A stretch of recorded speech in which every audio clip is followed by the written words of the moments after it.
सखी सैया सनक जाता भोरे में, सारा सिस्टम हिला देता कोरे में। सखी सैया ना कहे बब हम अली, हमरा दिलवा में बसले बजरंग। जैसे औरतें गाती हैं उसी पर एक गाना सहित आप गाए थे। हाँ वो भी देखिए, हाँ गाए थे। धुन है माता बहनों लोगों का धुन है, जो अधिकांश देहात में सब चलता है। शादी विवाह में कोई भी अच्छा पार्टी में भी चलता है। कहवा के पियर माटी, ये धुन जो पुराना है। कहवा के पियर माटी, कहाँ के कुदार है, कहवा के साथ। नमस्कार दोस्तों, मैं अरुण कुमार और आप देख रहे हैं रियल चंपारण न्यूज। दोस्तों आज ऐसे हम सिंगर से बात करने जा रहे हैं जो आज से 2 साल पहले वही जो है भोजपुरी गाना गाते थे, अश्लील गाना गाते थे तो हिट नहीं हुए। वही आज बजरंगबली पे गाना गा दिए हैं तो काफ़ी इनका जो है गाना वायरल हो रहा है और काफ़ी ट्रेंडिंग में चल रहा है। तो चलिए उन सिंगर से आप लोग को हम मिलवाते हैं। देखिए यही सिंगर है जो इनका जो गाना है जो काफ़ी वायरल हो रहा है। सबसे पहले मेरे चैनल में स्वागत है आपका। आपके चैनल में चैनल के जितने व्यूअर हैं, जितने सब्सक्राइबर हैं, रियल चंपारण के जितने भी श्रोतागण हैं, मैं सिंगर तिवारी दीपू सभी को प्रणाम करता हूँ, नमस्कार करता हूँ। अच्छा दीपू जी, आपका वो कौन सा गाना है जो काफ़ी वायरल हो रहा है और विवाद में भी चल रहा है? थोड़ा हम कहना चाहेंगे कि हमारे दर्शकों को आप सुना दीजिए। वो गाना तो अभी दशहरा के 10वीं के दिन, अच्छा इसी 10वीं के दिन हाँ रिलीज हुआ है। हाँ तो वो गाना सही से अगर सुनिएगा, गाना कोई ख़राब नहीं होता है सर, बस अपनी समझ और सोच अलग अलग होती है। तो आइए थोड़ा सा सुनाते हैं, फिर उसके बाद उस पर बात करते हैं।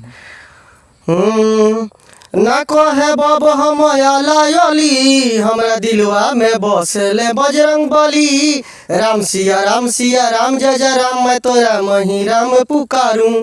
श्री राम नहीं मोर सुधलीनी, मैं कब से राह निहारूं। ना कहे बब हम अली, हमरा दिलवा में बसले बजरंग बली। राम सिया राम जय जय राम, मैं तो राम ही राम पुकारूं। श्री राम नहीं मोर सुधलीनी, मैं कब से राह निहारूं। लाली देह लाली लसे, अरुधर लाल लंगूर। वज्र देह दानव दलन, जय जय जय कपिसूर।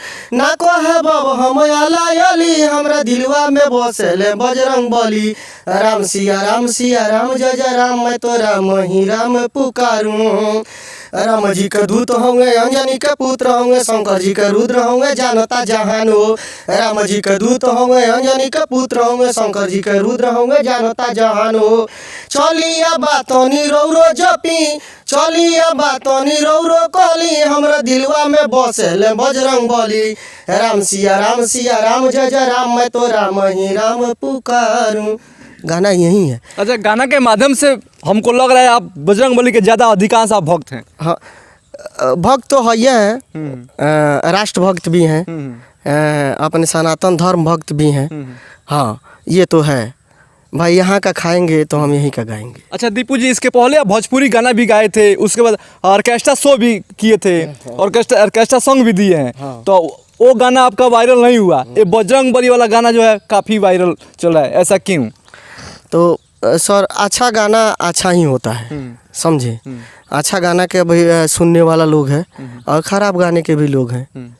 तो हमें लगता है कि अब अच्छा ही गाना सुनने को मिलेगा, कैसे कि बड़े बड़े कलाकार भी अच्छे अच्छे गाने आ रहे हैं। अच्छा वो कौन सा गाना था आपका जो मतलब नहीं बजा, जिसमें आप हिट नहीं हुए थे? बहुत सारा गाना है, जैसे आपका ऑर्केस्ट्रा ही है। सखी सैया सनक जाता भोरे में, सारा सिस्टम हिला देता कोरे में। सखी सैया सनक जाता भोरे में, सारा सिस्टम हिला देता कोरे में। सुतेला से जिया पर रात भर सतावेला, ढोड़ी के भीतरी ले अंगुरी घुसावेला, ढोड़ी के भीतरी ले अंगुरी घुसावेला। सारा माल हमर धुनु दबा देता भोरे में, सखी सैया सनक जाता भोरे में। तो कहीं ना कहीं ये गलत ही है। गलत है। हाँ, अश्लीलता को ही दर्शाता है। हम्म, तो मैं ऑर्केस्ट्रा गाना बंद कर दिया सर।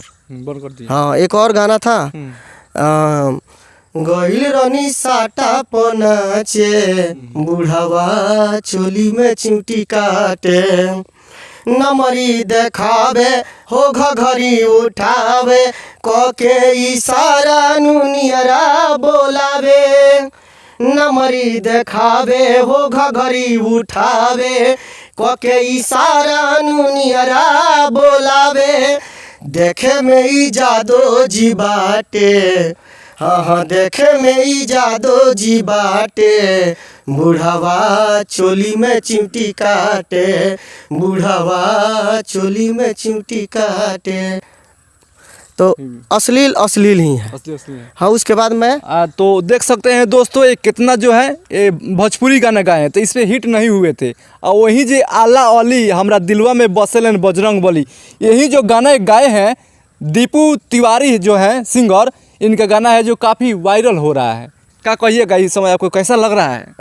गाना तो आपको खूब बज रहा है। क्या कहेंगे, ये सब आप लोगों का प्रेम है। मेरे जितने भी सुनने वाले भाई हैं उन सभी का स्नेह है मेरे साथ। हाँ, अच्छा रहेगा तो कहीं चलेगा। हाँ, हम कह रहे हैं कि ये गाना बिल्कुल साफ़ सुथरा है। साफ सुथरा है। हाँ, कोई दिक्कत नहीं है इसमें। हमने किसी को गलत कहा ही नहीं। हाँ, हम अपने एक भगवान के प्रति, अपने राष्ट्र के प्रति, अपने धर्म के प्रति वफादार हैं, कह सकते हैं। मुझे प्रेम है, मुझे किसी से बैर नहीं है। हाँ। अच्छा, सैड सॉन्ग भी आप गाते हैं क्या? हाँ, सैड सॉन्ग भी गाए हैं। सैड सॉन्ग भी पहले भी गाए हैं। तो एक हो जाए एक दो सर हमको याद नहीं आ रहा है। कुछ ऐसा होता है कि जब तक डायरी नहीं खोलिएगा तब तक कुछ याद नहीं होगा। उसी में कोई होगा ना? हाँ, है उसी में है। जैसे आपका अभी एक प्रयास कर रहे हैं नया धुन दे के हनुमान चालीसा का, आपको सुनने को मिलेगा। जाता रे जोरे पगली, ये गाना मेरा गाया हुआ है, मेरी अपनी सब चुनाव है। ये शब्द काफ़ी प्रयास के बाद लगाया गया है। जाता रे जोरे पगली हम तोरा बिन रहले हम, जहरे जुदाई के कतनो होई उहो हंस के पी लेब हम। जय हनुमान ज्ञान गुण सागर, जय कपीस तिहु लोके उजागर, रामदूत अतुलित बल धामा, अंजनी पुत्र पवन सुत नामा। ये जो अभी क्वालिटी आने वाला है, ये एक अलग क्वालिटी सुनने को मिलेगा। पूरा भजन रिलेटिव है। हाँ, महावीर विक्रम बजरंगी, कुमति निवार सुमति के संगी, कंचन वरण विराज सुबेसा, कानन कुंडल कुंचित केसा, हाथ वज्र और ध्वजा विराजे, कांधे मुझ जनेव साजे, शंकर सुवन केसरी नंदन, तेज प्रताप महाजगबंदन, तेज प्रताप महाजगबंदन, तेज प्रताप महाजगबंदन। ये कुछ क्वालिटी आपको नया सुनने को मिलेगा। हाँ। अच्छा, एक और आपका सैड सॉन्ग का जो अधिकांश जो गाँवों में जो जैसे औरतें गाती हैं, उसी पर एक गाना सहित आप गाए थे। हाँ, वो भी देखिए, हाँ गाए थे। धुन है, माता बहनों लोगों का धुन है, जो अधिकांश देहात में सब चलता है। शादी विवाह में, कोई भी अच्छा पार्टी में भी चलता है। कहवा के पियर माटी, ये धुन जो पुराना है। कहवा के पियर माटी, कहाँ के कुदार है, कहवा के सात सुहागिन माटी कोड़ जासे।